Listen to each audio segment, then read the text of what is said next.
और अब पीएसएल में एक रोज का वक्फा था, सबको आराम दिया गया, गोल्फ खेलने के लिए निकल गए थे क्रिकेटर्स। मुझे लगता है वो आराम आपको दिया गया। नहीं क्रिकेटर्स को दिया गया। वो समझ ही नहीं लग रही थी। जो दूसरे बारी आके करता था वो जीत जाता था, जो पहले बैटिंग करते थे बेचारे इतना स्कोर करके भी हार जाते थे। खैर आज 2 मैचेस होंगे, लाहौर कलंदर्स का मैच होगा मुल्तान सुल्तान्स के साथ, तो दूसरा मैच है पेशावर ज़ल्मी का कोयटा ग्लैडिएटर्स। तो दोनों मैचेस की बात कर लेते हैं। हमारे साथ इरफान स्टूडियो में मौजूद। कैसे हैं आप? आपको पीएसएल का मजा आ रहा है? जी आप ठीक है।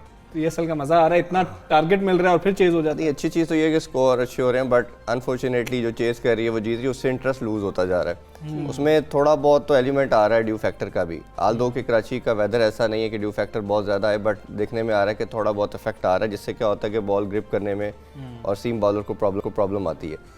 या तो इनको चाहिए जिस दिन सिंगल आपका गेम है उस मैच को थोड़ा सा 1 घंटा पहले भी किया जा सकता है। हाँ जी। और दूसरा ये है कि अगर 2 मैच है तो उस दिन तो शायद प्रॉब्ली पॉसिबल ना तो हो। मुझे तो लगता है कि अब जो टीम है ना वो टॉस पे ही सारी दुआएं लगा देती है कि अल्लाह करे टॉस जीते। अभी तक जैसे ही जो टीम ने चेस किया वो जीता, और जो टॉस जीत रहा है वो चेस कर रहा है। लेकिन दिन में जो रहेगा मैच उसमें भी यही सूरत हाल उसमें तो नहीं होगा, लेकिन ये कि सेकंड हाफ मेरे काफ़ी प्लेयर्स से कल बात हुई है, उन्होंने कहा कि सेकंड हाफ में वैसे भी जो है बैटिंग ज़्यादा कन्वीनियंट हो रही है, तो ये भी एक फैक्टर उसमें देखा मुल्तान सुल्तान लाहौर कलंदर, इस मुकाबले के बारे में बताएं। ज्यादा अच्छे प्लेयर किसके पास हैं या एक तगड़ा और बराबर का मुकाबला हो? लाहौर कलंदर तो इस दफा मतलब है कि सरप्राइजिंगली सारे उन्होंने अपने किस्मत बना दिए, खोल दिए। इसमें ओबियसली सबसे बड़ा जो फ़र्क है लाहौर कलंदर का और जो बाकी टीम का, मोहम्मद हफीज़ का है। जिस तरह की वो इनिंग्स खेलते चले जा रहे हैं और with the age with the passage of time वो जिस तरह ग्रूम होते जा रहे हैं, माशाल्लाह बहुत आउटस्टैंडिंग है। और लाहौर के अंदर की अभी भी जो जितनी विक्ट्रीज हैं उसमें बड़ा वाइटल किरदार आपने देखा कि बाकी ऊपर से टॉप ऑर्डर और मिडिल ऑर्डर भी आउट हो जाता था, वो अकेले ही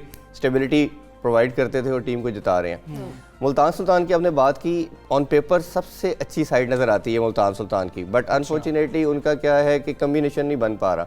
पर्टिकुलरली बॉलिंग के अंदर वो बड़ी मार खा रहे हैं कि बॉलिंग में उन्होंने कम्बिनेशन जो खिला रहे हैं। सोहेल तनवीर उनका बेस्ट बॉलर था लाल पीएसएल का, इस दफ़ा बिल्कुल आउट ऑफ स्टॉक नज़र आ रहे हैं। फिर स्पिनर एक मैच में शायद अफरीदी के साथ गए, दूसरी दफ़ा उस्मान कादर को भी इंडक्ट किया, तो कोई मसला नहीं करना चाहिए। सोहेल उनके पास बाहर बैठ का क्या करना? बिल्कुल खिलाना चाहिए उनको, कोई कॉम्बिनेशन ऐसा डेवलप करना चाहिए। बड़ा सीनियर मेंबर है और ऑल ओवर द वर्ल्ड जितनी वो क्रिकेट लीग क्रिकेट खेल चुके हैं, तो मेरा ख्याल है इसलिए कि विकेट लेके शायद पकड़े ना जाए, इसलिए इनको इधर ही बिठा लो। अच्छा, और हफीज जो है आप कह रहे हैं कि वो ग्रूम कर रहे हैं, लेकिन वो नजर आएगा क्योंकि वो कल उनकी एक स्टेटमेंट भी लगी हुई थी कि एज जो है ना उसको नहीं, खेल को देखें। बिल्कुल गावस्कर ने भी यही कहा था, 3S skill, stamina and strategy.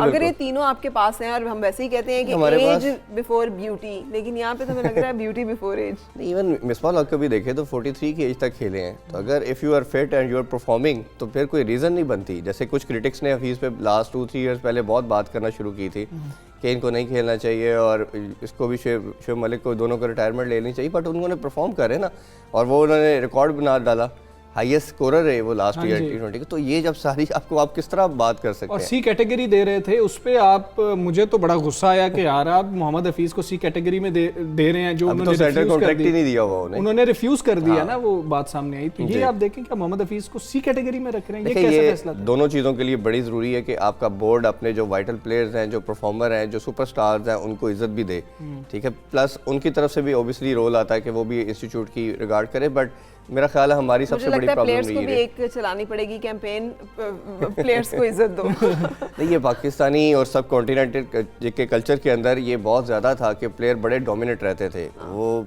Rather than कप्तान फैक्टर। मोहम्मद रिजवान है, वहाँ पर हम देख रहे हैं कि अगर मैच हार भी रहे थे तो बहुत कंपोज थे, समझ के, और फिर कहीं पे फंस रहे तो शायद आफरीदी आ रहे थे उनको रेस्क्यू करने के लिए, वो फैक्टर। और अगर हम इधर सुहेल अख्तर को देखें, साथ मोहम्मद हफीज मौजूद हैं, ये फैक्टर। आपको कप्तानी में, लीडरशिप में कौन सी टीम बेहतर नजर आ रही है? जी, रिजवान का जैसे हमने बात की कि रिजवान ने पहले T20 कप जिताया हुआ है और टेस्ट मैचेस के अंदर भी अभी रिसेंटली कैप्टनसी करके आया, तो रिजवान की को ऑब्वियसली एक्सपीरियंस है, अब काफ़ी टाइम से टीम के साथ है, फॉर्म बहुत अच्छी है, फॉर्म में वैसे ही है। लेकिन एक चीज़ सिर्फ ये है कि जो हमने शायद लास्ट प्रोग्राम में बात की थी कि इतनी जल्दी आप टीम का जब कैप्टन चेंज करते हो तो इम्पैक्ट आता है, टीम को जेल होने में, कम्बिनेशन समझने में टाइम लगता है। शान मसूद लास्ट टाइम आपका बड़ा अच्छा कैप्टनसी की थी, ऑब्वियसली उनकी टीम में वैसे देखा जाए तो जगह नहीं बनती, और वो राइटली वो उनको चांस नहीं दे रहे क्योंकि जो उनके पास स्लॉट नज़र आ रही है बैटिंग ऑर्डर की, उसमें जगह नहीं आ रही है। इसमें सिर्फ एक मैं बात करना चाहूँगा वो कराची के हवाले से भी। कराची जैसे हमें सबसे ज़बरदस्त नज़र आ रही थी, मोराल बहुत हाई था। अब जो टीम जीतेंगी, अगर वो स्ट्राइक रेट नीचे खेलेंगी तो वो जीत नहीं पाएंगी, चाहे इंटरनेशनल सर्किट पे चाहे आपके डोमेस्टिक के अंदर।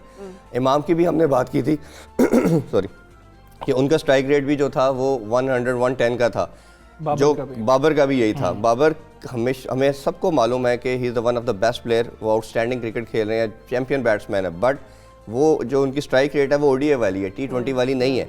आप ये देखें ना कि पहले 6 ओवरों में 33 रन किया कराची ने, इवन दो के बाद में चले शर्जील तो कर गया, 213 का स्ट्राइक रेट था उसका। हाँ जी, हाँ जी, और कितना अच्छा स्ट्राइक रेट था। और इवन हेल्स का देखें 21 पे 48 था, उनके 67 था 6 ओवर में उनका था। मैच तो मेरा ख्याल है उधर ही खत्म हो गया था, इवन दो के उन्होंने देखे आउट 2 होने के बावजूद भी उनकी एक जो उन्होंने 6 ओवर का जो उन्होंने आउटकम ले लिया था वो ही उनकी विक्ट्री में किरदार अदा किया। 217 का सरफराज का भी तो रहा था ना, सरफराज का या हफीज का रहा था?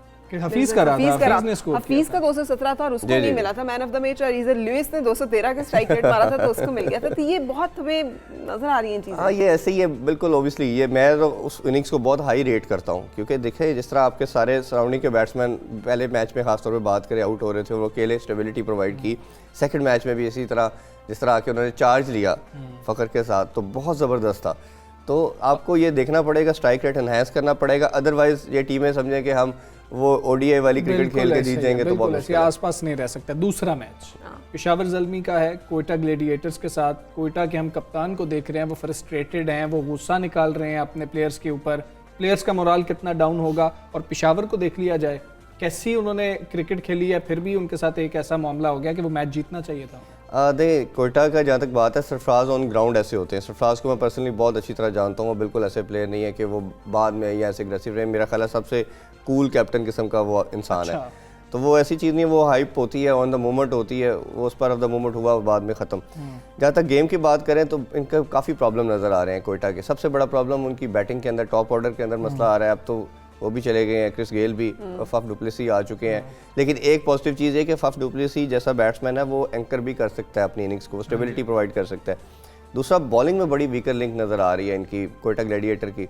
सिर्फ हसनैन का थोड़ा सा अच्छा नज़र आ रहा है। अब देखते हैं स्टेन अब आ चुके हैं, तो देखते हैं कि वो मिलके कॉम्बिनेशन कुछ बेहतर होता है। एक भी नहीं जीत सके इसमें भी ज़ल्मी। नहीं, अभी चांस बहुत ज़्यादा है, अभी तो सिर्फ 2 गेम्स हुई हैं, अभी तो काफ़ी मैच पड़े हैं, तो होपफुली वो अपने आप को रिकवर करेंगे। बड़ी सीजन टीम रही है। पेशावर ज़ल्मी के कप्तान वहाब रियाज बहुत बुरी तरह पिट रहे हैं इस वक्त। उनके लिए क्या करना है? कप्तान ही परफॉर्म नहीं कर रहा, उनको ड्रॉप भी नहीं कर सकते हैं क्योंकि वो कप्तान है। पेशावर ज़ल्मी के पास क्या ऑप्शन है? हैदर ने तो बेहतरीन इनिंग्स खेली थी, क्या नहीं 1-2 मैच में हो जाता है, वो भी काफ़ी सीजन बॉलर है। अभी असल में हो क्या रहा है कि जब वो बॉल जब ओबियसली जब सेकंड हाफ के अंदर आते हैं तो कुछ बॉलर्स की कंप्लेंट आ रही है, गिफ्ट करने में थोड़ा सा मसला आ रहा है। दूसरा ये कि एक और मैं मिस्टेक देख रहा हूँ उसमें कुछ टीम्स के अंदर कि बॉलर्स को सही जगह पे यूज़ नहीं किया जा रहा। जैसे हारिस रऊफ है, वो बाद में बॉलिंग करने वाले बॉलर हैं, उनको शुरू में करवाया जा रहा है। वहाँ खुद बाद में बॉलिंग करने वाले डेप्थ बॉलर हैं, ठीक है, 10-11 ओवर के बाद आते थे, वो अर्ली में कर रहे हैं। इसी तरह आपने नबी को देखा कि नबी की कितनी अच्छी बॉल स्पिन हो रही थी, उनको बहुत लेट लाया गया।